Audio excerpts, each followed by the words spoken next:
இவ்வளோ வியாக்கியானம் பேசுகிற ஐயா ஸ்டாலின் அவர்கள் நீதிமன்றத்துக்கு போவோம், இஸ்லாமியர்களோட ஒத்துழைப்பாக இருப்போம் அப்படின்னு சொல்கிறவங்க, வக்ஃபினுடைய அடிப்படை நோக்கம் இந்த சட்டம் கொண்டு வந்துறது மாஃபியாக்கள் கையிலிருந்து அரசியல்வாதிகள் கையிலிருந்து மீட்கணுன்றது தான்.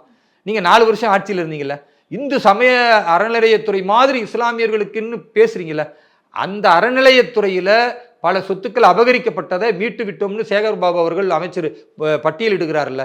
நான் கேட்பது இந்த 4 வருஷத்தில் ஒரே ஒரு வக்ஃபு சொத்தாவது நாங்கள் இந்த நபர்களிடத்திலிருந்து ஆக்கிரமிப்பிலிருந்து மீட்டிருக்கோம், இத்தனை ஏக்கர் 1000 ஏக்கர் இல்லை இத்தனை 100 ஏக்கராவது மீட்டிருக்கிறோம் அப்படின்னு ஒன்றை காட்ட முடியுமா? ஒரே ஒன்றை காட்ட முடியுமா? சும்மா ஜம்பம் அடிக்கிறார் ஆளுர் ஷானவாஸ் சொல்றார், நான் வக்ஃபுனுடைய அந்த போர்டில் மெம்பராக இருக்கிறேன்றாரு. இங்கே நீங்கள் மீட்டீர்களா? கிடையாது. அப்துல் சமது அவர் தமுமுகவில் இருக்கிறாரு, மனிதநேய மக்கள் கட்சியினுடைய ஜவாஹிருல்லாவுடைய கூட்டணியில் ப்ளஸ் அவர் எம்எல்ஏவா இருக்கிறார், திமுகவுடைய எம்எல்ஏவா. அவர் வக்ஃப் போர்டில் தானே இருக்கிறாரு. அவராவது மீட்டாரா? அவரும் மீட்கல. சரி, வக்ஃபுடைய சேர்மன் யாரு? நவாஸ் கனின்னு ஒருத்தர், அவரும் ஒரு எம்பி தானே. அவரை பேசியாவது ஒரு சொத்துக்களை மீட்டிங்களா? எப்ப எதுக்குமே லாய்க்கு இல்லாதவர்கள் நீங்க திமுக அபகரிச்சு வச்சிருக்கிற சொத்தை பாதுகாப்பதற்கு உங்களை பினாமியா வச்சு அங்க வக்ஃப் போர்டில் வைத்திருக்கிறார்களே தவிர உங்களால் இந்த சமூகத்திற்கு என்ன பயன்? உங்களால் எத்தனை சொத்துக்கள் மீட்கப்பட்டது?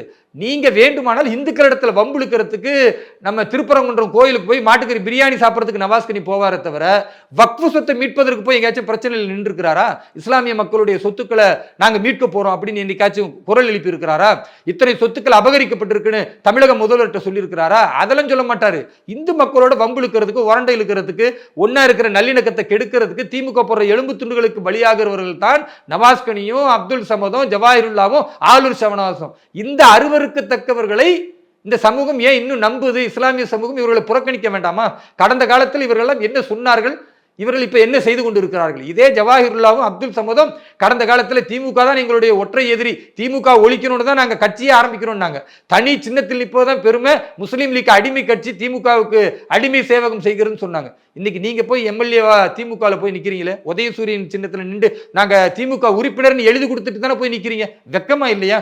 இதை இஸ்லாமிய சமூக மக்கள் சிந்திக்க மாட்டாங்களா? எப்ப பார்த்தாலும் பாஜக எதிர்ப்பு, பாஜக எதிர்ப்பு. என்ன பாஜக செஞ்சிருச்சு?